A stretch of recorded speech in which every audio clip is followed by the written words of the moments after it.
안녕하십니까, 이성수의 증시 덕후입니다. 자, 코스닥 시장이 어제도 낙폭이 컸고요. 오늘 장중에도 제법 크게 낙폭이 발생하고 있었습니다. 오후장 들어서 반등하긴 하였지만 오전장의 낙폭이 매우 심했죠. 지난주부터 이어지고 있는 코스닥 시장의 낙폭, 그 이후에는 공매도 재개라는 변수가 있는 것은 사실입니다만, 그 근본적인 이유에 대해서 조금 더 파고 들어가 보게 되면요. 우리가 코스닥 시장을 대할 때, 어느 부분을, 이제는 오히려 해야 될지, 그러한 시각을 찾아볼 수가 있습니다. 자, 오늘 증시 토크를 보시면서 코스닥 시장을 투자하시는, 많은 개인 투자자분들께서 보고 계신 대장주가 어떻게 보면 진정한 대장이 아닐 수도 있다는 점을 이해하실 수 있는 그런 시간이 되셨으면 합니다. 자, 구독, 좋아요 버튼과 함께 증시 토크 시작하도록 하겠습니다. 자, 오늘 조금 민감한 내용이다 보니까 저도 괜히 톤이 조심스러울 것 같습니다. 자, 생각해보면 지난 4월 중순에 코스닥 지수가 1000포인트 돌파하면서 천스탁이라는 완장을 차지 않았습니까? 20년 만에 코스닥 지수가 1000포인트 돌파한 의미 있는 순간이긴 하였습니다. 그래서 그때 당시 증시 토크에서도 관련된 부분을 다루어 드리긴 하였는데, 진정으로 코스닥 지수가 천스탁을 완전 안착하기 위해선 몇 가지 조건이 필요하다, 그 이야기를 드렸던 적이 있습니다. 자, 안타깝게도 공매도 재개를 앞두고 일주일 전부터 해서 시장이 조종세가 나올 때 코스닥 시장의 조정은 정말 컸어요. 코스닥 지수 같은 경우, 자, 지난달 고점 대비해서 오늘 장중 최저가까지 거의 10% 가까운 낙폭이 발생했고요.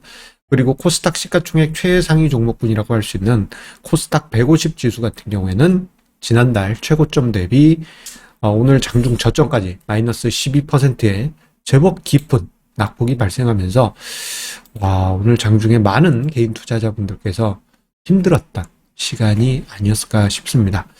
자, 3일 천하보다는 조금 길긴 하였지만 천스탁이라는 완장이 너무 짧게 끝나가다 보니까 많은 분들께서 안타까워 하시리라 생각이 되는데요.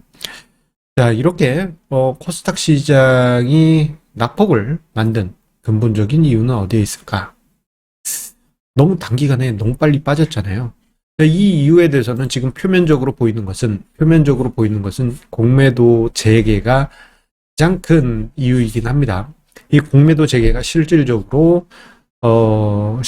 코스닥 시가총액 최상위 종목군에 거품이 심한 종목으로 보여지고 있는 종목들을 중심으로 해서 공매도가 출회되다 보니 낙폭이 심하게 발생하는 상황도 있었을 것이고, 그리고 한편으로는 공매도를 앞두고 공매도 시작하면 버블이 심한 종목들, 낙폭이 꺼지니까 미리 팔자 하는 그런 차익 실현 욕구도 있었을 것입니다.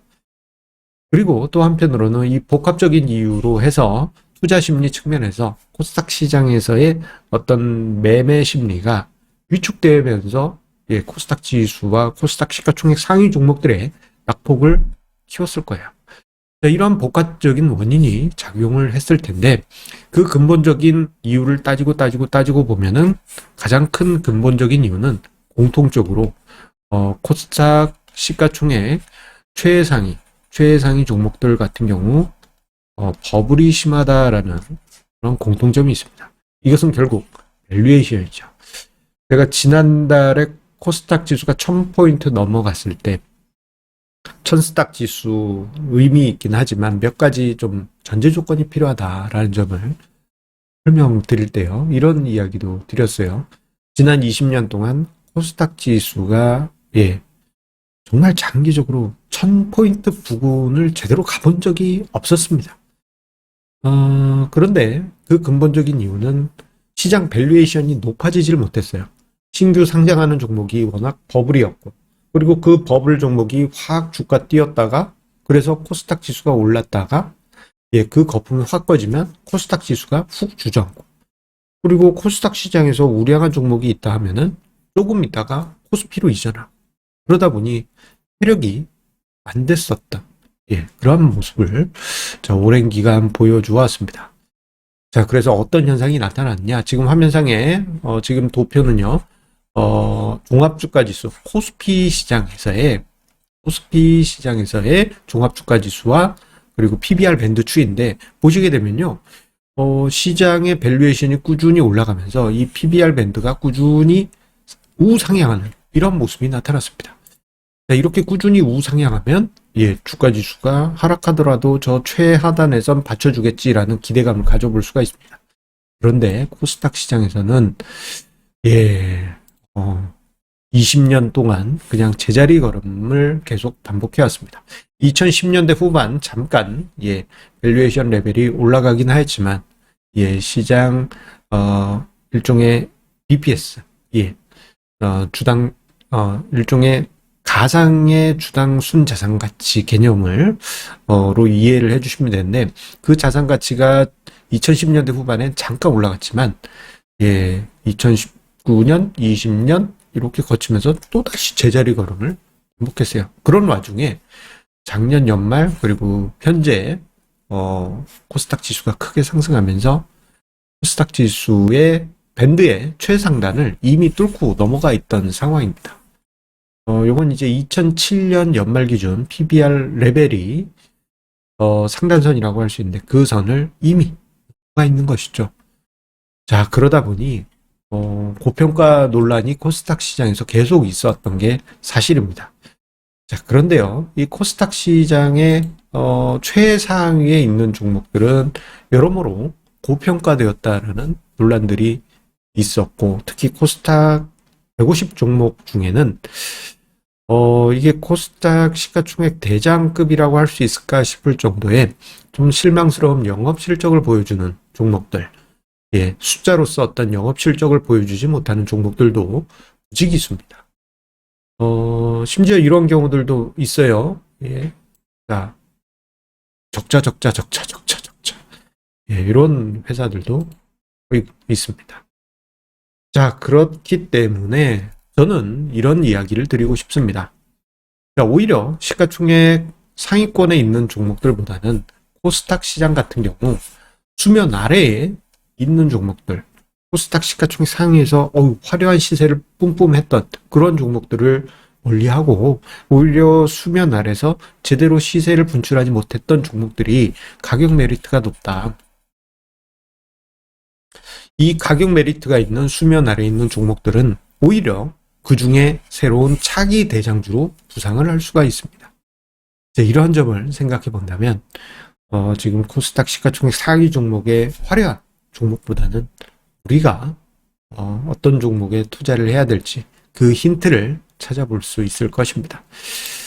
최소한 코스닥 시가총액 상위에 있는 종목을 거래한다 하더라도 좀 실적이 받쳐주는 종목을 해야 되지 않겠습니까? 아이고, 적자가 연속되는 어떤 종목인데 참 너무한 종목들이 많이 있는 것이 코스닥 시가총액 최상위권이 아닌가 싶습니다. 자, 항상 우리 애청자님의 구독, 좋아요, 알람 설정 해주시는 마음 감사드리면서요. 참 어려운 시장이 공매도 재개 이후 며칠 반복이 되고 있습니다. 여러 차례 지난달 말에 언급드렸습니다만 이 공매도 이슈 같은 경우에는 이제 짧은 기간은 좀 부담스러울 수밖에 없어요. 단기적으로는. 그리고 이 폭풍이 짧은 폭풍이 지나가고 나면은 그 다음에는 이제 또 다른 새로운 판이 만들어지게 될 겁니다. 예상 외에 여러 가지 현상들이 기다릴 수가 있어요.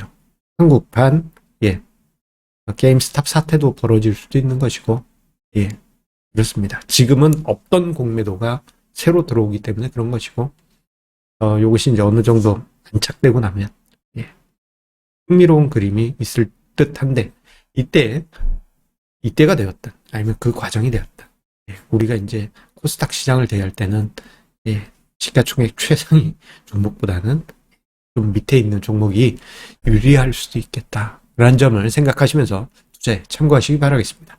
자, 그러면 우리 내일은 어린이날 쉬는 날이죠. 어린날 편안히 쉬시고 목요일에 만나 뵙도록 하겠습니다. 감사합니다.